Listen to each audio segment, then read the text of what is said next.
नमस्कार, स्वागत है आपका हमारे YouTube चैनल आवाज़ खबरों की में। मैं हूं आशीष कुमार झा और हमारे साथ हैं प्रेम प्रभाकर। आज हम चर्चा करेंगे असम चुनाव को लेकर। प्रेम जी, इस बार असम चुनाव कैसा रहने वाला है? देखिए आशीष जी, इस बार असम चुनाव ही नहीं, जो 5 राज्यों में जो चुनाव होने वाले वो भी महत्वपूर्ण है। लेकिन असम और बंगाल जो दोनों अगल बगल है तो थोड़ा सा केंद्र में बना हुआ, इसलिए जो है सियासी जो भी पॉलिटिकल पार्टियां हैं उनकी नज़र थोड़ी ज़्यादा इस पर टिकी है और पॉलिटिकल पंडितों की भी टिकी हुई है। क्योंकि जो बाकी जो 3 राज्यों हैं, तमिलनाडु वहाँ बीजेपी स्ट्रगल कर रही है, केरल वहाँ तो कम्युनिस्ट का दबदबा है, और पांडिचेरी जहाँ पहले से कांग्रेस है, केंद्र शासित राज्य है और कांग्रेस की सरकार है।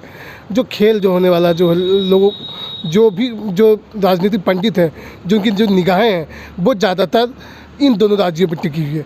असम में बीजेपी ने अपना जो है जो अपनी जो सरकार बना रखी है, वहाँ जो सुखाड़ जो पड़ा हुआ था वहाँ बीजेपी ने उसको ख़त्म कर लिया। अब जो है बीजेपी की जो नज़रें हैं वो बंगाल में पड़ी हुई है।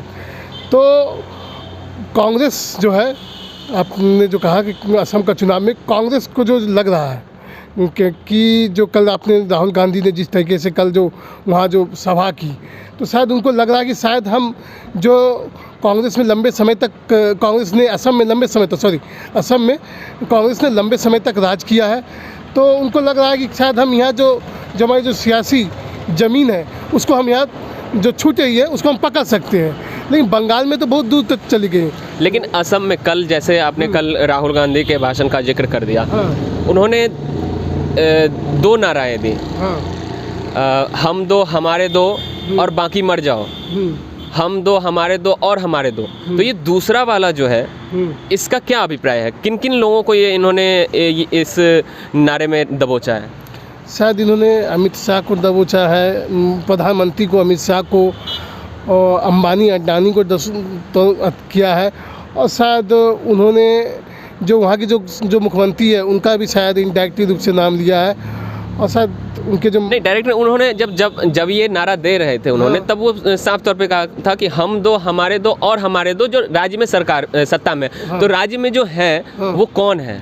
एक तो मुख्यमंत्री हो सकते हैं, और एक तो क्लियर है। दूसरा मुझे लगता है जहाँ तक हेमंत बिस्व शर्मा, जो कभी कांग्रेस के कद्दावर नेता हुआ करते थे असम में, लेकिन कुछ वजहों से वो कांग्रेस छोड़ के बीजेपी में आए।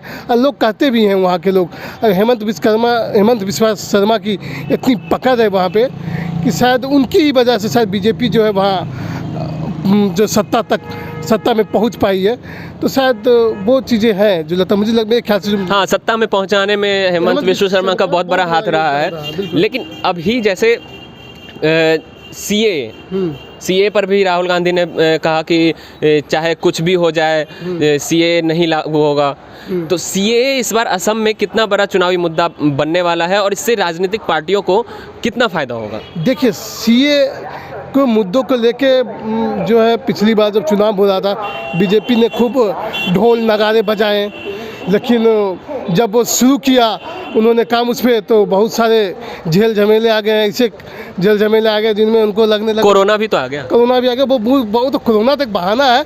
मैंने उससे पहले ही आप हेमंत बिस्वा शर्मा जिनके मंत्री है उन्होंने ही कह दिया कि इसमें जो भी प्रक्रिया है वो गलत है, इस प्रक्रिया को उन्होंने गलत ठहराया है। उनके ही मंत्रिमंडल में हेमंत बिस्वा शर्मा के नेता हैं, असम के बड़े नेता हैं, उन्होंने इस प्रक्रिया को गलत बताया था, शायद आपको याद हो।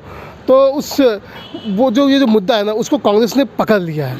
यहाँ पे कहीं ना कहीं जो बीजेपी गवर्नमेंट की फेलियर है वो असफल हो चुकी। इस चीज़ के लिए बीजेपी कांग्रेस को एक ब्रह्मास्त्र मिल गया है। असम चुनाव में इसको बुलाने का पूरा काम करेगी। कल के जो चुनावी सभा को आप देखिए तो पूर्ण रूप से जो राहुल गांधी इसी चीज़ को टारगेट कर रहे थे, क्योंकि वो जान रहे थे यहाँ कहीं ना कहीं वो फेलियर है बीजेपी। उस चीज़ को कमज़ोर नस होता है जो उसको पकड़ लिया उन्होंने। राहुल गांधी ने एक और बयान दिया कि भाजपा पार्टी को लेकर के ही बयान दिया। भाजपा की सरकार है तो निश्चित तौर पे उन्हीं का जिक्र करेंगे। उन्होंने कहा कि असम आओ, आग लगाओ और लूट लो। ये क्या संदेश है? ये जो तरीके से जो बीजेपी हमेशा एक कहा जाता है सीए मतलब एक सांप्रदायिकता का जो है उसको बढ़ावा देती है, उसको आधारित इन्होंने बोला है राहुल गांधी ने। क्योंकि जब आपने भी देखा जब सीए के लेके जिस तरीके से हो हंगामा मचा था असम में कई सुनते घटनाएं भी, दुर्घटनाएं भी हुई थी और कुछ सांप्रदायिक तनाव भी हुए थे। उस चीज़ को लेकर शायद राहुल गांधी ने उस पर अपना बात रखी। और मुझे जहाँ तक लगता है इसमें एक पॉइंट ये भी हो सकता है कि वहाँ पे जो चाय का बागान है ना, तो उनका जो कहना था कि अभी जैसे भाजपा की सरकार है तो अभी दिहाड़ी 167 रुपये प्रतिदिन दी जा रही है वहाँ के मज़दूरों को।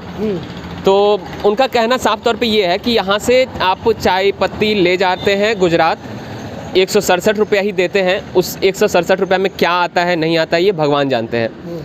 तो इस तरह से वो कहना चाह रहे थे कि आप यहाँ से सस्ते में सामान ले जा रहे हैं और उसे जब आप मार्केट में उतारते हो तो जो मुनाफा होता है वो गुजरात ले जाती है अपनी ओर।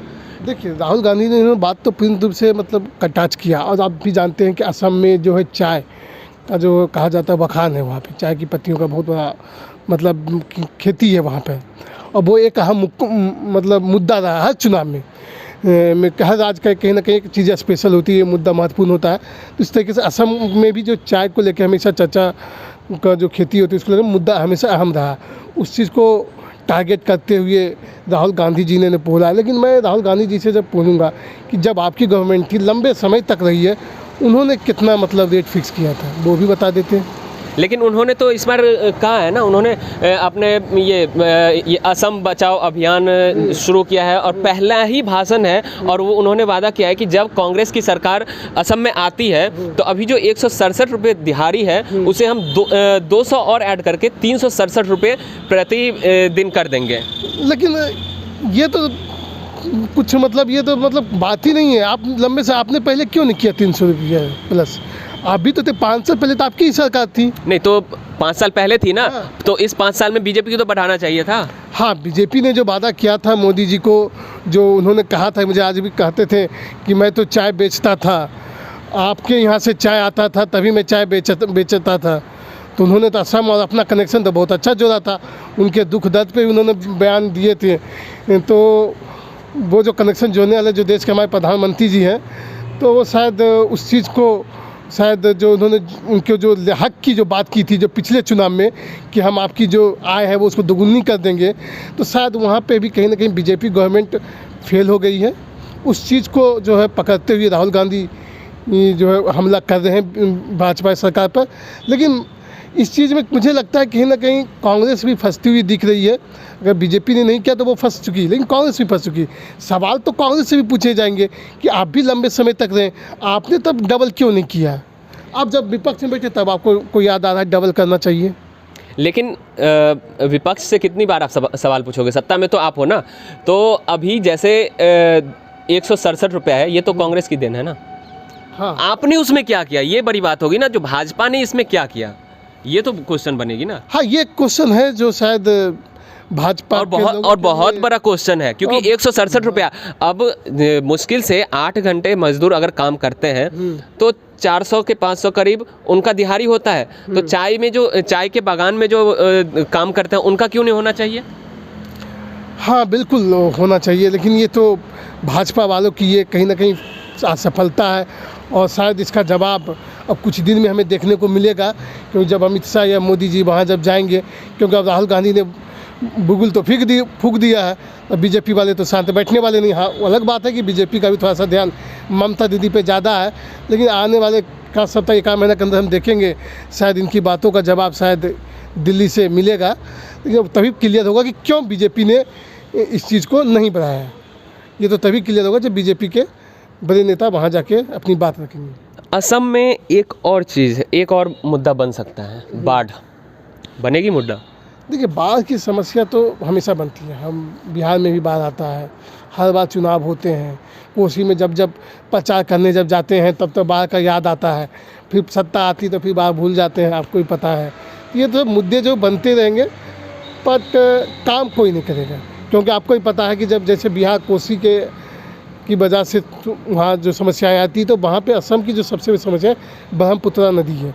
वहाँ पे भी जब पानी ज़्यादा हो जाता है या फिर जल ज़्यादा भर जाते हैं तो वहाँ की वो समस्या वो ब्रह्मपुत्र नदी है। वो शायद कनेक्टेड है बांग्लादेश से भी है और वो लास्ट में उधर भी चली जाती है, नागालैंड साइड, अरुणाचल प्रदेश साइड। तो इस वजह से थोड़ा सी समस्या है और ये समस्याओं का हल मुझे नहीं लगता है कि चाहे तो सरकार कर सके, लेकिन अभी तक तो ऐसा देखने को नहीं मिला है कि कोई हल। किसान आंदोलन पिछले लगभग 3 महीनों से चल रही है, इसका क्या प्रभाव पड़ेगा असम चुनाव और साथ ही इनके साथ जो और अलग अलग स्टेट्स में जो चुनाव होने वाले हैं, इसका कोई प्रभाव? देखिए, किसान यही सबसे बड़ा जो होगा, जो देखना होगा हम लोग, जैसे जो भी राजनीतिक मुझे इंटरेस्ट रखते हैं, राजनीतिक पंडित हैं, वो इस चीज़ को देखना चाहेंगे किसान आंदोलन का कितना प्रभाव पड़ा। क्योंकि ये जो किसान आंदोलन है पंजाब, हरियाणा और पश्चिमी यूपी तक सीमित है, क्या बाकी राज्यों में इसका क्या प्रभाव पड़ता है? बंगाल है, वहाँ भी हमने देखा है, वहाँ भी रैलियाँ निकाली गई, असम है और भी राज्य हैं जहाँ तमिलनाडु है, केरला है, वहाँ भी। लेकिन मुझे जो लगता है कि ज़्यादा प्रभाव, ऐसा प्रभाव नहीं पड़ेगा जैसा प्रभाव जो हम लोग यहाँ देख रहे हैं। इस बार असम के लोग जब वोट डालने जाएंगे, अपने दिमाग में सीएओ को लेकर के भी कुछ सोचेंगे? एकदम जरूर रखेंगे। सीए का मुद्दा पिछली बार भी था, पिछली बार तो कुछ ज़्यादा ही गर्म था, इस बार थोड़ा सा क्योंकि ध्यान में रखना भी चाहिए, क्योंकि वो लोग होंगे जिनको शायद असम के होते हुए फिर भी उनका नाम अगर आ गया होगा तो वो शायद उनको तो दर्द हुआ होगा, वो उस बात को तो ध्यान उनको जो दर्द हुआ हो और ध्यान में रखना इसलिए भी ज़रूरी है क्योंकि कई बड़े ऐसे नेता हैं जिनका सीए का जब करा गया था तो उनका भी नाम उस लिस्ट में नहीं आया था। तो देखना होगा कि अब असम का चुनाव कैसा होता है। लेकिन सीए जिसका चर्चा राहुल गांधी ने अपने भाषण में कर लिया है, और इस सीए के बदौलत बंगाल में बीजेपी सत्ता में आने को एकदम तत्पर है कि हम सीए के बदौलत सत्ता में आ जाएंगे। लेकिन असम में इस सीए को बड़ा मुद्दा बनाकर कांग्रेस सत्ता में आने को तैयार है।